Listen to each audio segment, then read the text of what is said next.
Dear audience, আসসালামু আলাইকুম। আমি নুরুন নবী। তো বন্ধুরা, আজকে আমি আপনাদের সামনে চমৎকার তিনটা শব্দ নিয়ে আসছি।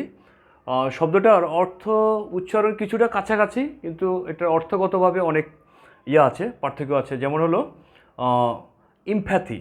ইমপ্যাথি এবং অ্যাপ্যাথি আর হলো সিম্প্যাথি, রাইট? তো ইমপ্যাথি এর বাংলা হলো দ্যাট মিনস কারো দুঃখ কষ্টে অনুভব করা, কারো দুঃখ কষ্ট অনুভব করা, রাইট? যেমন I feel your suffering, I feel your suffering মানে কি আমি আপনার ভোগান্তিটা কি অনুভব করি, আমি আপনার ভোগান্তিটা অনুভব করি। হ্যাঁ, আই ফিল ইয়োর সাফারিং, আমি আপনার ভোগান্তিটা অনুভব করি, রাইট? আরেকটা হলো কি অ্যাপ্যাথি। আরেকটা হলো অ্যাপ্যাথি হলো কি I don't care about your suffering, মানে আপনার সমস্যা থাকেন বা সমস্যা ভোগেন, হ্যাঁ, এতে আমার কি আসে যায়, এতে আমার কি আসে যায়, তখন আমরা ইউজ করবো কি অ্যাপ্যাথি। মানে দ্যাট মিনস কারো দুঃখে দুঃখিত হওয়া, কারো দুঃখ অনুভব করা বা কারো দুঃখে দুঃখিত হওয়া, সেটা হলো কি ইমপ্যাথি। ইমপ্যাথি, হ্যাঁ, ইমপ্যাথি মানে কি তার মানে আপনার একটা সমস্যা ভুগতেছেন, তাহলে I feel your problem, I feel your suffering, right? আর যদি আপনার দুঃখে আমি দুঃখিত না হই বা আমার তেমন কিছু আসা যায় না, হ্যাঁ, বলে না আই ডোন্ট কেয়ার, হ্যাঁ, সে মরুক বা বাসুক, সমস্যা থাকুক বা না থাকুক, সেটা আমার ব্যাপার না, রাইট? তখন শব্দটা ইউজ করবো কি আমরা অ্যাপ্যাথি। অ্যাপ্যাথি এ দিয়ে অ্যাপ্যাথি, APATHO, অ্যাপ্যাথি। হ্যাঁ, তাহলে কী হবে এটা?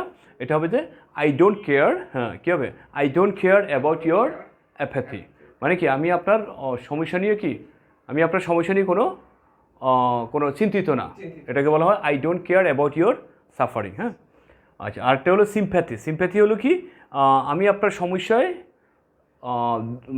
মানে আইপ্যাথি হলো কি আমি আপনার সমস্যা নিয়ে কাজ করতেছি, আমি আপনার সমস্যা নিয়ে কাজ করতেছি, সেটা হলো কি I care about your suffering, I care about your suffering. হ্যাঁ, সেটা হলো কি সিম্প্যাথি। সিম্প্যাথি হলো I care about your suffering, মানে আমি আপনার সমস্যা নিয়ে ভুগতেছি, হ্যাঁ, সেটা হলো I care about your suffering. হ্যাঁ, তো ডিয়ার বন্ধুরা, ডিয়ার অডিয়েন্স, তো আজকে এইটুকুই পর্যন্ত থাকুক। তো আজকে আমরা খুব চমৎকার তিনটা শব্দ শিখেছি, সেটা হলো ইমপ্যাথি, অ্যাপ্যাথি আর হলো সিম্প্যাথি। হ্যাঁ, তো ইমপ্যাথি দ্যাট মিনস হলো আই ফিল ইয়োর সাফারিং।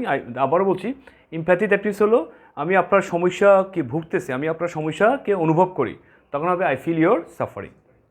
আর হলো অ্যাপ্যাথি। অ্যাপ্যাথি হলো I don't care about your suffering, মানে আমি আপনার সমস্যা নিয়ে কি অতটা চিন্তিত না। হ্যাঁ, আর সিম্প্যাথি হলো আপনার সমস্যা আছে সেটা আমি অনুভবও করি এবং সেটা নিয়ে আমি কিভাবে আপনাকে হেল্প করতে পারি, সেটা নিয়ে আপনাকে কিভাবে হেল্প করতে হয়, সেটাকে বলা হয় সিম্প্যাথি, রাইট? হ্যাঁ, যে তখন হবে সিম্প্যাথি, যে I care about your sympathy, ঠিক আছে?